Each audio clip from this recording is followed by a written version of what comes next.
Hey, RetconRaider here, and welcome back to Wildermyth. Now, just like last time, this is basically just footage I recorded as part of my recent overview project. The narration and commentary are all added in post, but it should give you a slightly better idea of what the game plays like, and it should give some sense of closure to those of you who at least wanted to see me finish playing through the first chapter. That said, today's video is dedicated to Drakiith and James Trimmier. Thanks for your support, guys. And let's get started.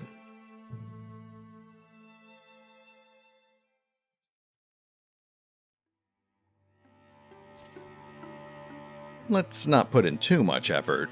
Our enemies are probably waiting to retake this place the moment we leave.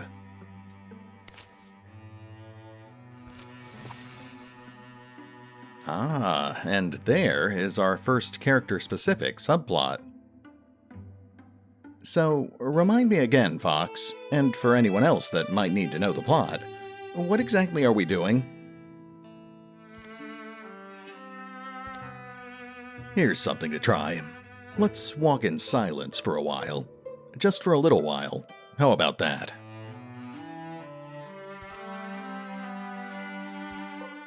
Wait. Sorry, were you being serious? But I seriously forgot where we're going. Alright, one more time. Commit it to memory. My cousin's in danger. She's been kidnapped by someone you claim to know. And so... right, I recall it now. Alright. Sorry for getting frustrated. I'm thankful you came along, truly. Well, but there's one thing well... What? You said I claimed to know the kidnapper. I was kidding, of course. That would be such a crazy coincidence.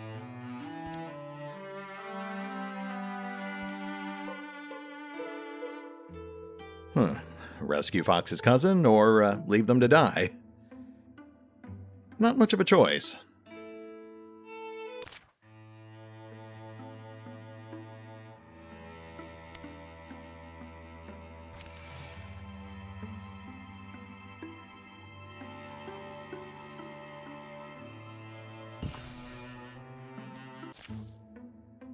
Standing above Quistel's dark, Bunny and Fox attempt to hatch a plan.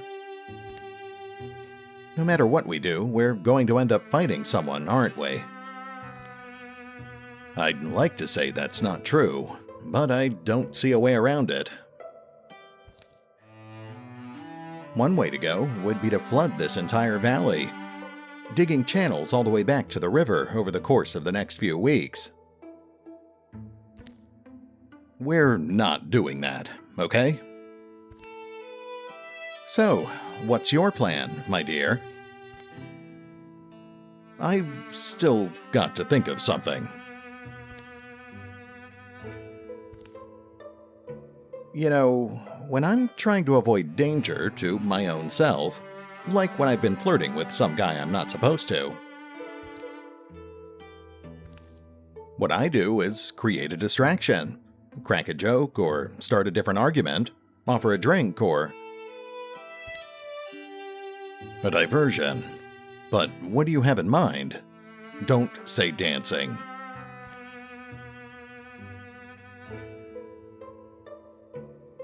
We start a fire up on this hill, but the fire is a joke, and then we get 'em.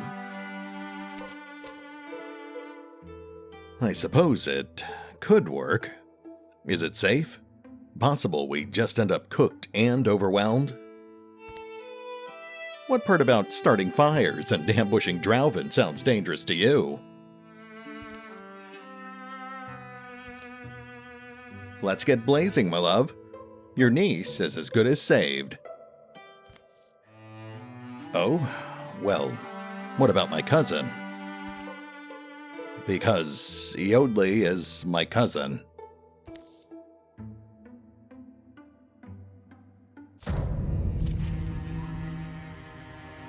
Stump. It moves with a warrior's bearing, barks for the thrill of the fight. Dart. Carefully and quietly, it looks for an opening and places its next shot.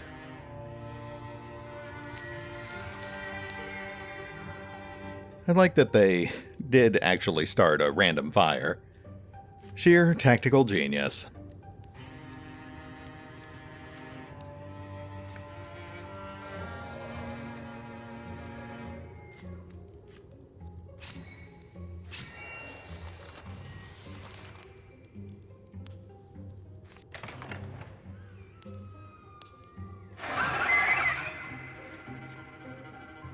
There's our first Drauven.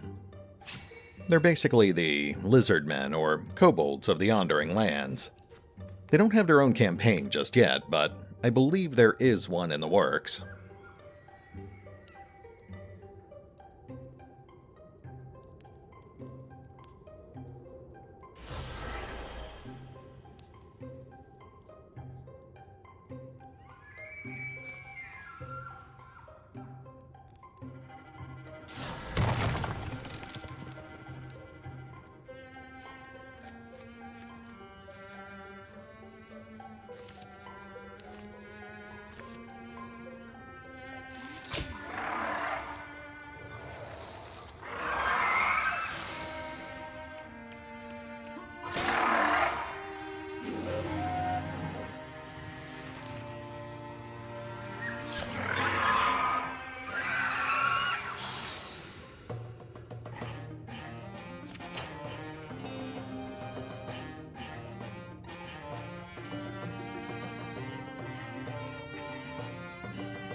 Eodley. This is her, isn't it?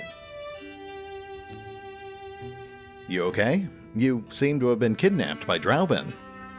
Yes, I don't understand. They... Oh, believe me, nobody else gets it either. You're safe. You know I would have gotten an earful if you were dead. Fox, did my sister send for you? Also, you have a bird head. That's right. She wrote that you'd been taken, and we feared the worst. Didn't we, Bunny? But listen, this is all very boring, so should we go? This place stinks of drow dung and doom and death. I have to thank you, too. Your name is Bunny? You're so brave. Fox is lucky to have a friend. Only friends, right? So able, someone he can turn to in times of serious trouble.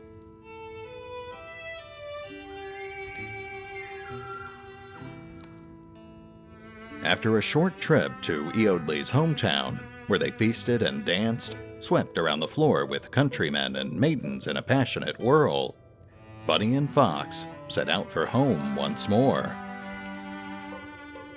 Why didn't they give us medals, though? Isn't there supposed to be medals? Maybe the townsfolk were working with the Drauven all along. Maybe we all are, in our own way.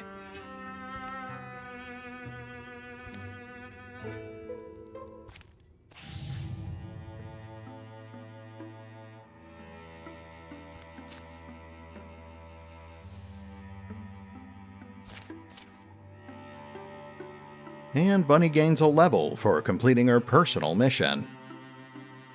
I believe each character can have a single personal mission per campaign, usually based around one of their randomized background traits. In this case, I think it was actually the clown trait that triggered this mission.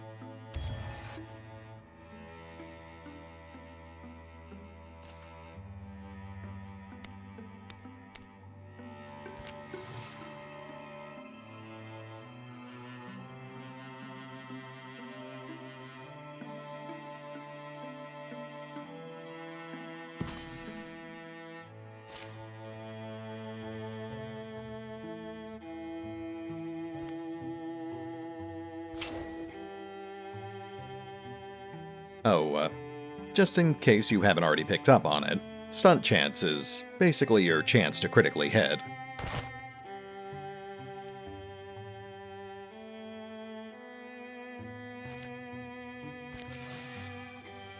Now here, I take a moment to patrol that region, in response to the thorn-like growths which indicate an impending threat. Honestly though, we were so close to the end of the chapter at that point, we would have been better off just ignoring it.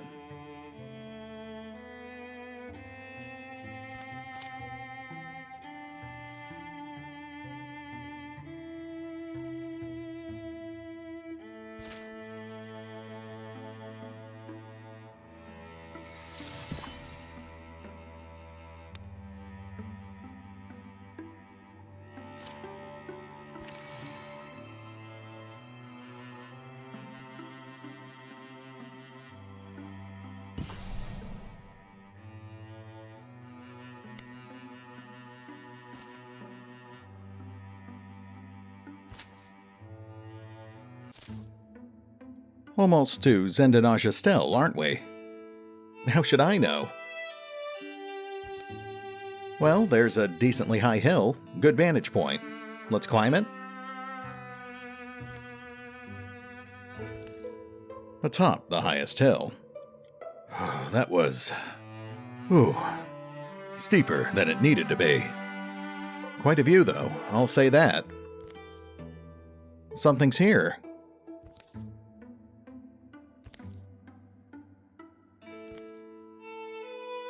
Adri, this isn't safe.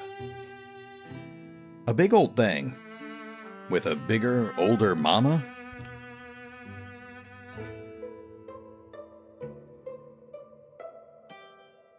Adri, leave the egg to its mom. Let's head down.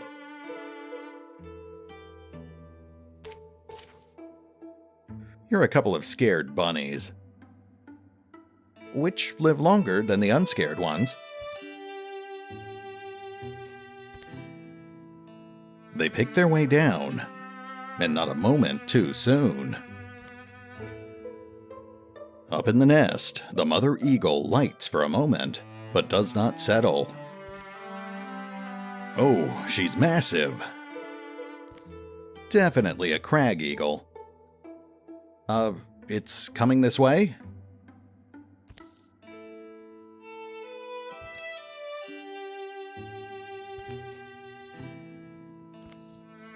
Alright, yeah, that was pretty close.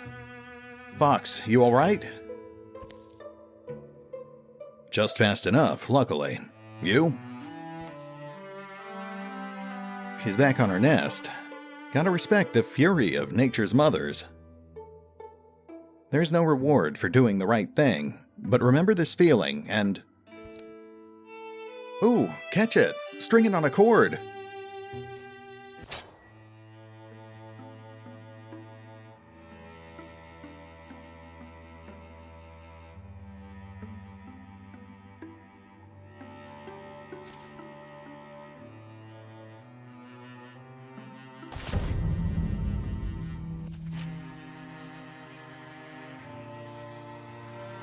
The transition to combat there is a little awkward, but no big deal.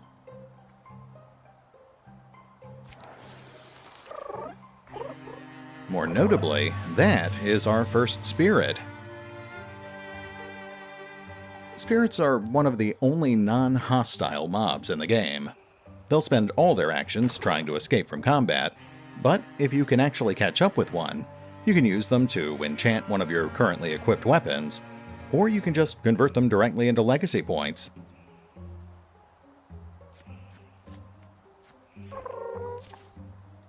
You'd prefer to be left alone, wouldn't you?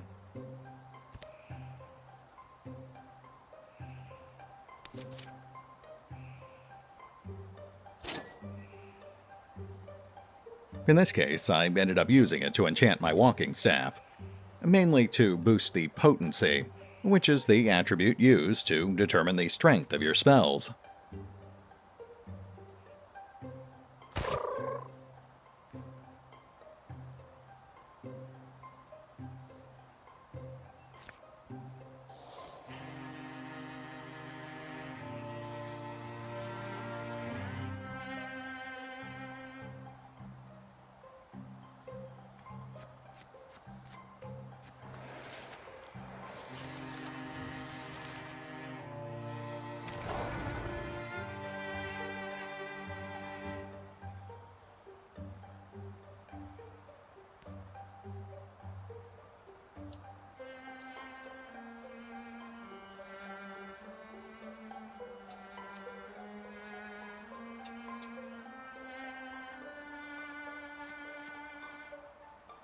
That's definitely a calculated risk. You don't normally want to move your mage up front like that.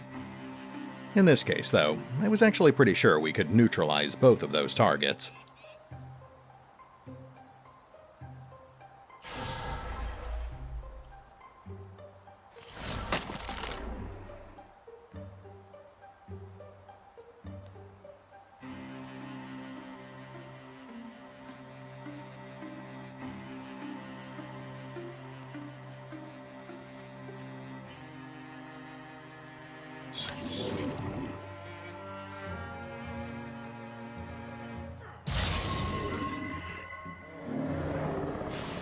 Taking advantage of Adrian Fox's rivalry there. I'd have to double check, but I believe it improves their chance of landing a critical hit.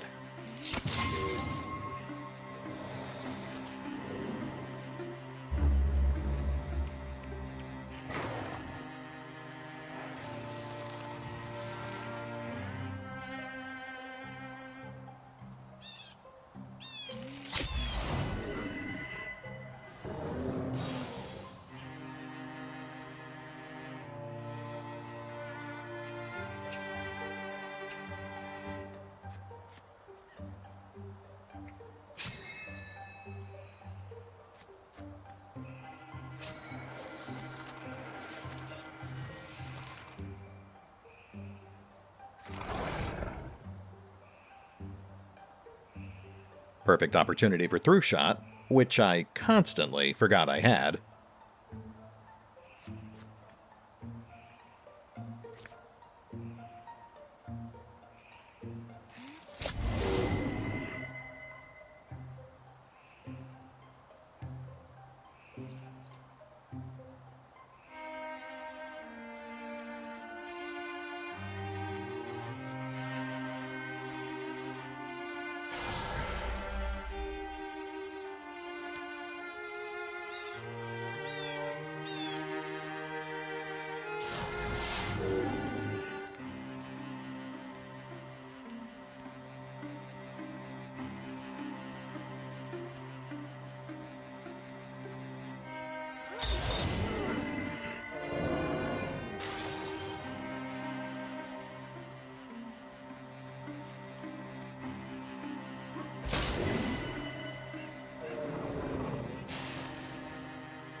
This was actually a pretty tough choice. Ended up going with Battle Dance, though. It's a bit hard to set it up properly, but it can really end up helping during a toe-to-toe fight.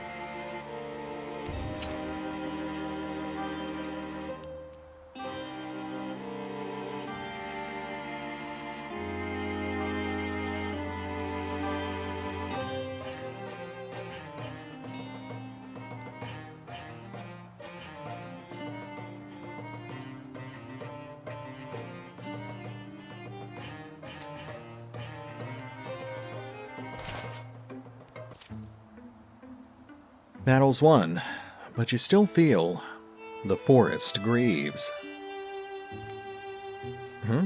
What do you get? I think of the Sultan mourners. You know, how the coastal people will forbid light in the house for a full year when a family member's died? I'd heard of that. Always wondered how they cook, or, like, if they knock heads a lot. The forest, I think, has its lights out, and I'd like to see it lit again, hear the birds laugh, and catch the blurs of little scampering things.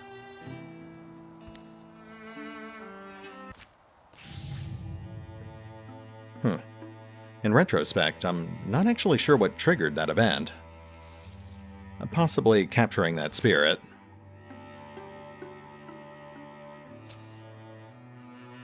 We made the corpses. We should burn and bury them too, right? Meanwhile, our enemy moves.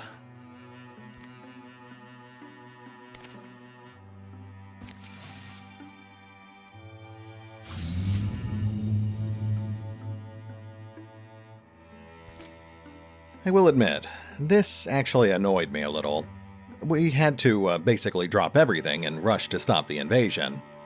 But then again, I had been wasting a lot of time.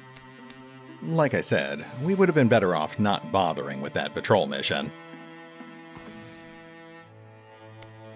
I was also a little bummed that we never actually got there fast enough to set up any defenses in advance.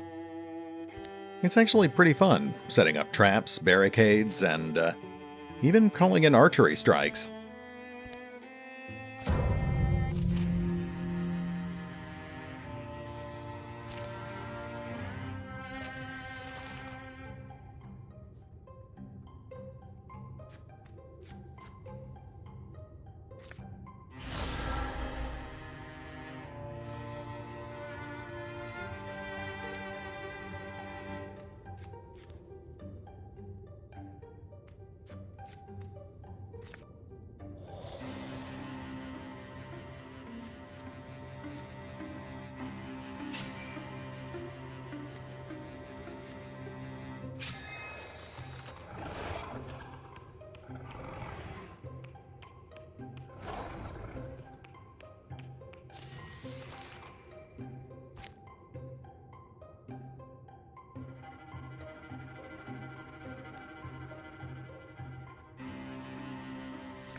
I was going to just throw fire at those guys, but then I noticed those pots behind the row. Like I said, I was a little bummed I didn't get to set up traps, and that shard spell is basically the next best thing.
You can definitely tell that this was pretty late in the session. I was finally starting to remember all those special abilities and modifiers.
That burning arrow ability actually caught me off guard.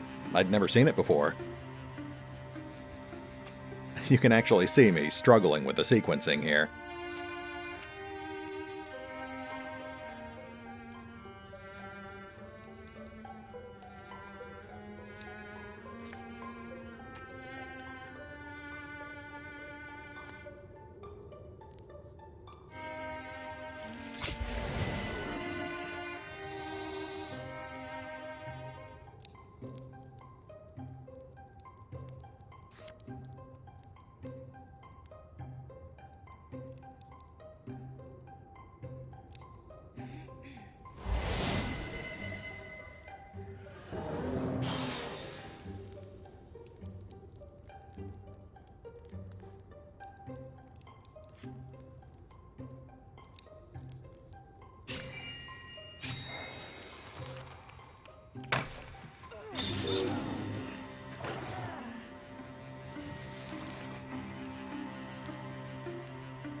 You can also see I really got nervous here after Adri took that hit. All it takes is 1 or 2 good hits to cripple or kill one of your characters.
That Silverbark Sash would have actually been perfect for Adri, but I hate overriding items. Especially when I still have other characters with empty slots.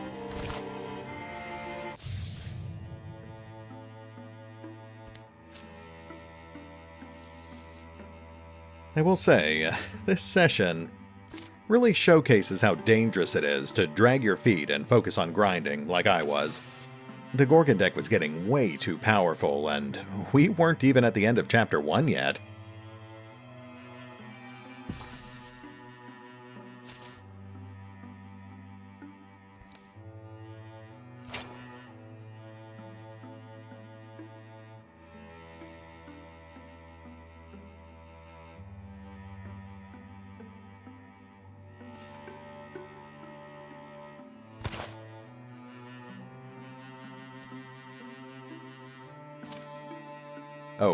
We didn't really need to build a bridge here, but I wanted to showcase how the player can actually modify the map. And I'll admit, it was a bit of long-term planning, just in case I ever do continue this campaign. Going into Chapter 2, it would be nice to have multiple ways across that river. And this would be the point where I realized the Gorgon deck was getting too powerful. Hence why I suddenly started spending legacy points to slow it down.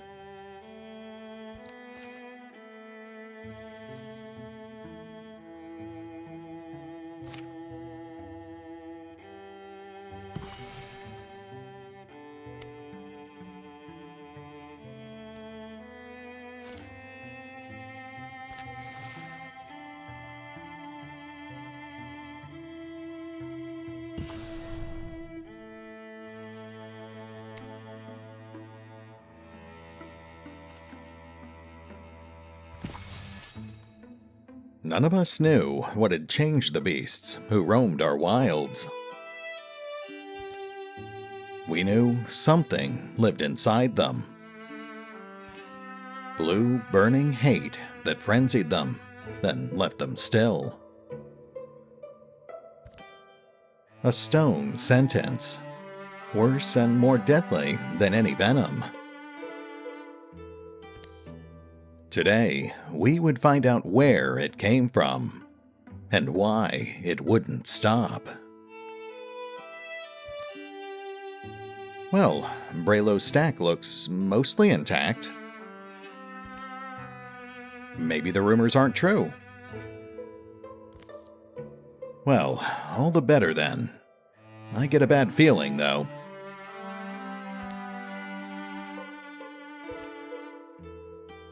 Personally, I'm hoping for a few of them gangrel deer things. Fun to knock down. You're disgusting. Wow, harsh. Their approach to the town of Braylo's stack is completely silent.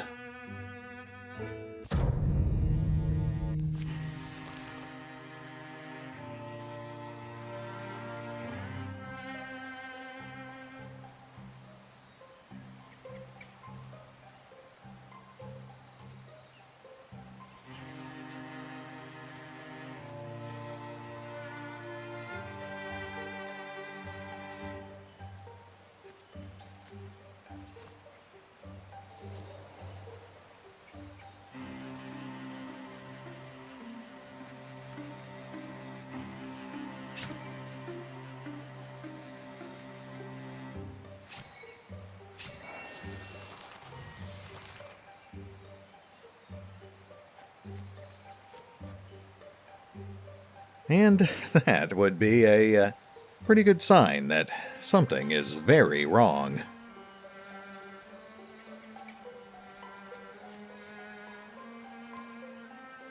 You can see I'm prepping for an obvious ambush.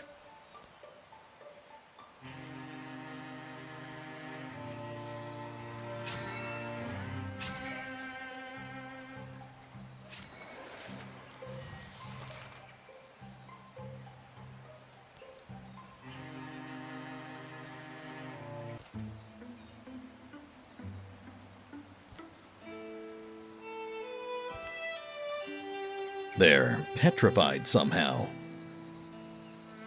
Unforgivable. And how many more are there? There's tracks. They go up to that barn door. Too many buildings around. No idea what could be waiting for us. And whatever did this could still be inside.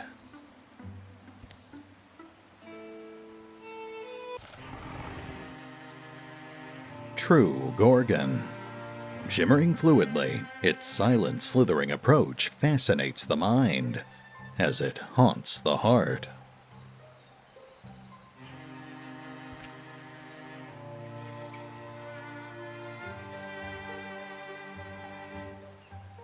Not gonna lie, having a true Gorgon spawn right behind us was pretty jarring. That wasn't the boss of the scenario. That was just a random spawn.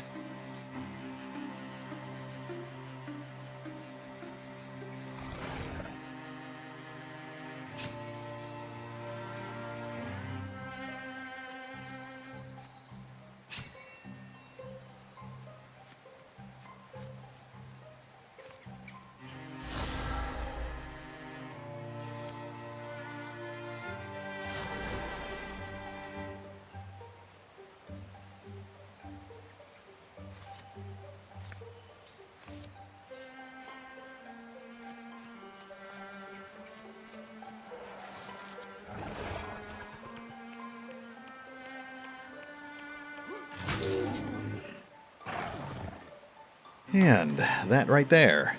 One hit and Fox was already half dead. We were not off to a good start.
I definitely made a mistake here. I should have had Adri stand right in the middle of the path.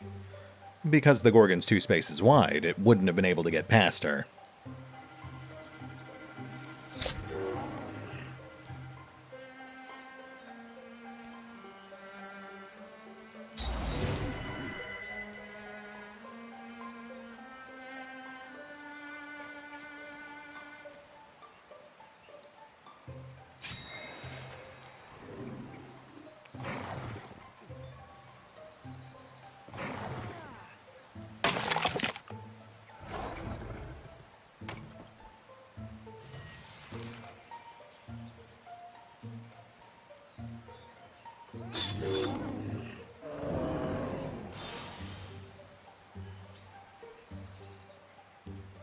And at this point, things were starting to look pretty grim. Adri was more than half dead and stuck in a corrupted tile. Fox and Retcon were both pinned, with a Bogmore bearing down on them. And we hadn't even encountered the actual boss yet. Believe it or not, this is about the point where I usually start panicking. It can be hard to tell, given how I present myself, but once I've got characters who are actually at risk of dying, I do start making some pretty questionable decisions.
Yep, there I am, locking up. Absolutely no idea what to do with that fire.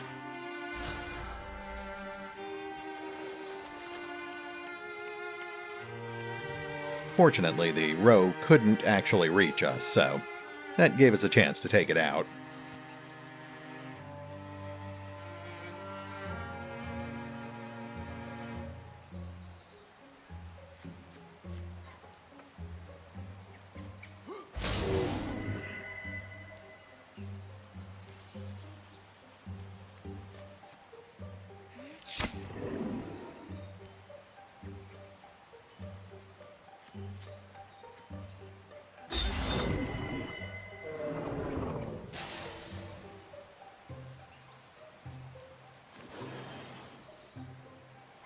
At this point, the only threat left was in the barn, and I knew that, so we really just spent the next turn or two getting set up.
Now this made me nervous.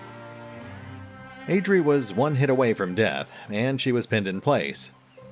We couldn't risk a charge, but we certainly couldn't abandon Adri, so we really just had to soften them up as much as possible before they made their approach. Easier said than done.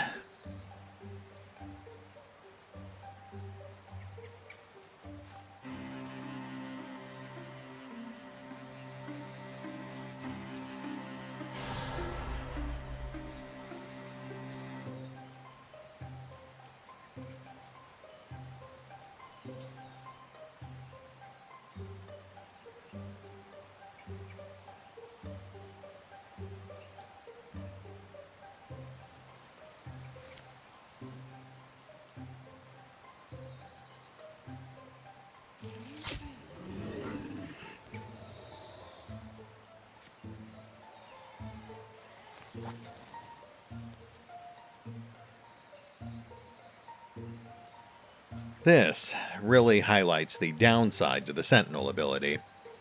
It completely replaces the guard ability, but if we used it here, then Adri would hurl herself in front of the rest of the group, and then promptly get herself killed.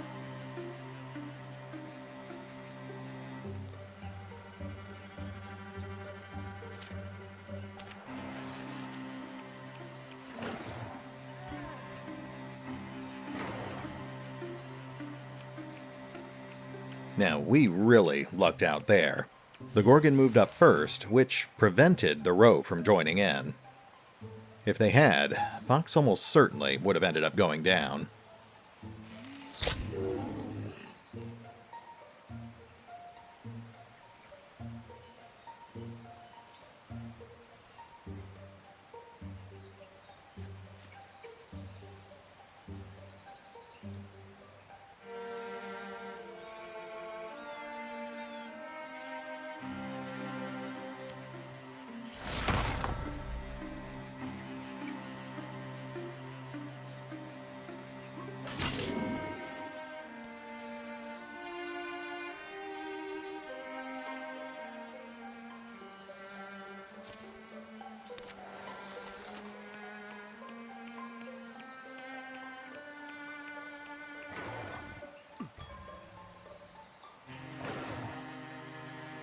Oh, yeah, that was pretty nerve-wracking.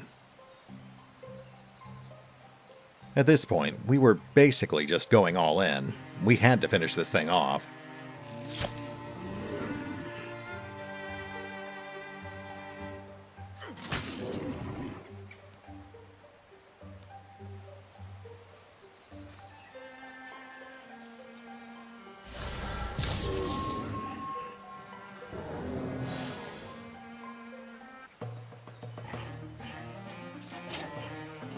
And just like that, we were victorious.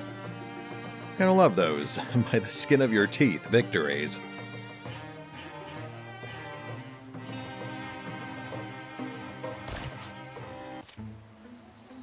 Is it dead? Do we know how we killed it? Same way we kill everything. Nothing stands against me long. Remember that. The hulking carcass steams from its many wounds. Hideous convulsions course along its appendages to the extremities of its body. Then...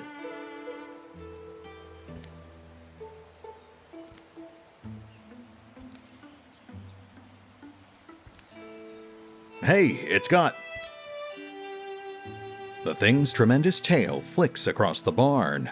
It plucks up Adri like she's a straw doll, her weapons falling uselessly from her hands as it pulls her in.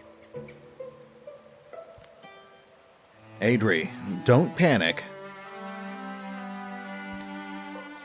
A voice leaks from Adri's mouth.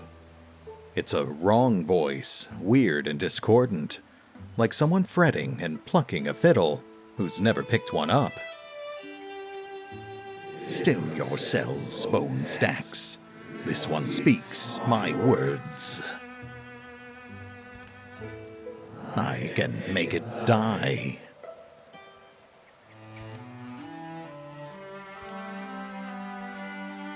You are not alike to us, weak lungs and small minds, stacks of splintering bones, thin blood that will so readily betray you. Why flail for your lives?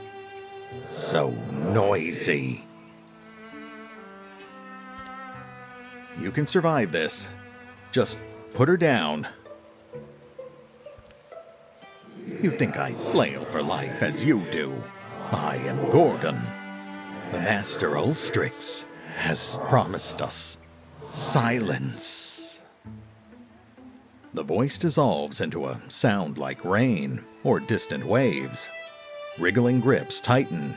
A tentacle invades Adri's ear. Stop! Fox leaps forward, lifting a nearby pitchfork and hurling it with thunderous force. Stop, I said!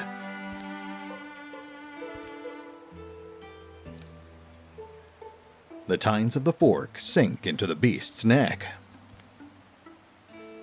Adri falls free of its tendrils.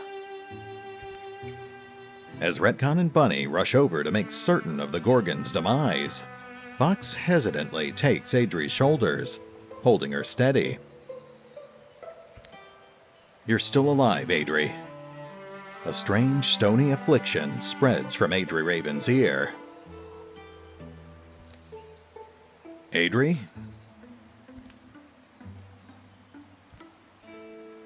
This isn't over. I saw its mind. This stone was in its claws. Adri takes the stone from Retcon's palm, turning it in front of her eyes, catching slender sunbeams that slice the barn wall. The strange polyhedral stone is slick with Gorgon blood. Epichrist. Each face is graven with an intricate image. The word in the Gorgon's head was Epichrist. This town, Braylo Stack, these petrified people, even this monster, none of it matters. The Epichrist glistens, sticky and blue. The Gorgons have a master. Ulstrix, it's called. It's looking for something. Some myth or secret. I think the riddle is in this stone. I think we have to find out. what Ulstrix wants. And make sure he doesn't get it?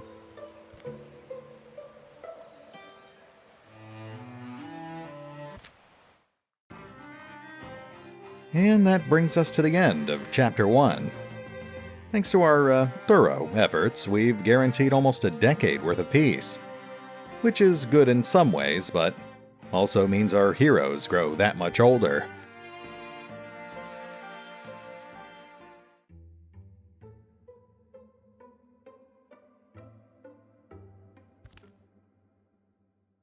During the years of peace, the Gorgon's mark grew and crusted over to cover one side of AdriRaven's face. It would be a grim reminder of the encounter that day in the Braylow Stack barn.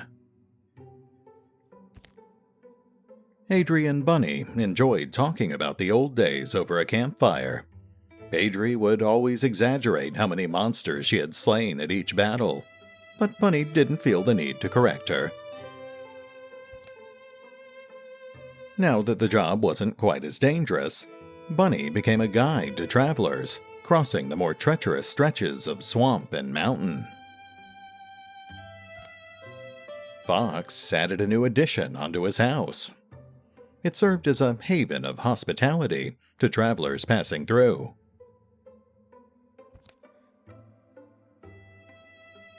And that brings us to the crafting segment, which only takes place between each chapter, so you only have so many chances to upgrade your gear. You'll usually have to rely on looting, which is obviously a lot more random. In this case, though, we didn't actually end up with a very good assortment of resources. We were pretty limited in what we could do.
Fox volunteered his free days to deciphering the Epicryst. If this is true,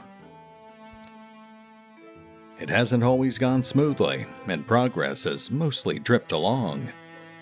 The meanings of the weird stone have remained inscrutable for years. But today, something in his research slides into place. It's not about the value, but the perception of... And he can now guess where their enemies might be. It explains why we've had a few years of relative peace. No, you're not getting it. Let me put it more simply. Imagine you're trying to raise an army. What's the first thing you do? Raise an army? Right, an army. Out of just normal folks. I suppose I'd give them a reason. Something to get their blood going. Wouldn't be too hard. A symbol. You'd want a symbol to rally support, wouldn't you? Especially if your people are ancients and set in their ways.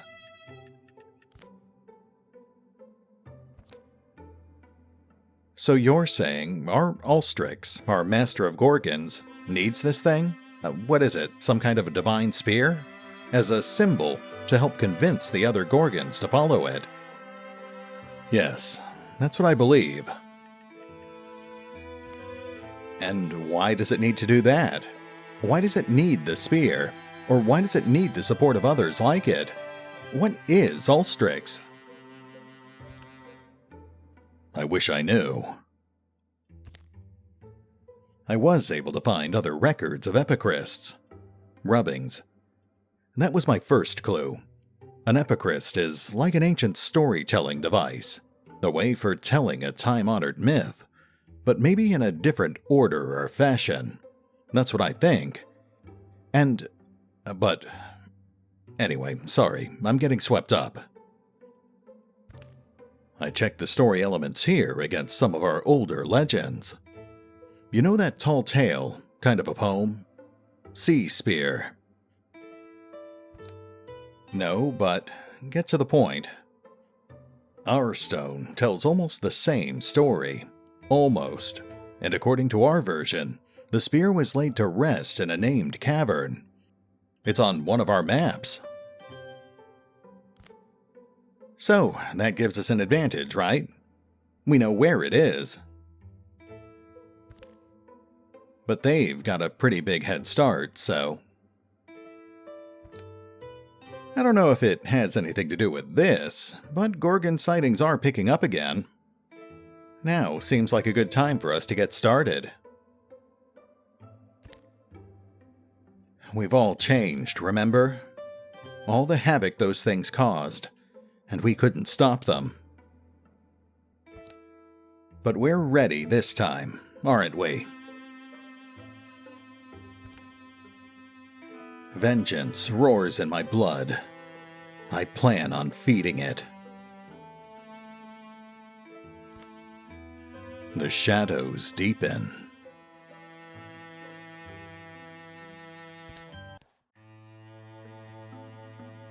And sadly, that brings us to the end of our story. At least for now. There are actually 2 more chapters I could play through, but it's really going to come down to whether there are enough people who want to see me do that. Be sure to let me know what you guys think in the comments below, and I will be sure to include it in my future content polls. But for now, hopefully, this has been enough to give you an even better idea of how the game works, and possibly even pique your interest enough to get you to go check the game out for yourself. That said, this is RetconRaider, signing off. Thanks for watching.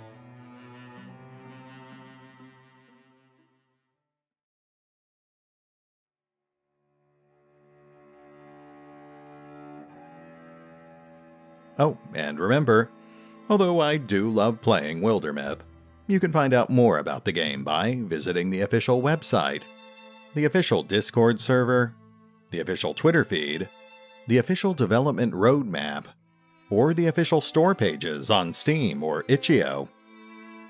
Links are in the description.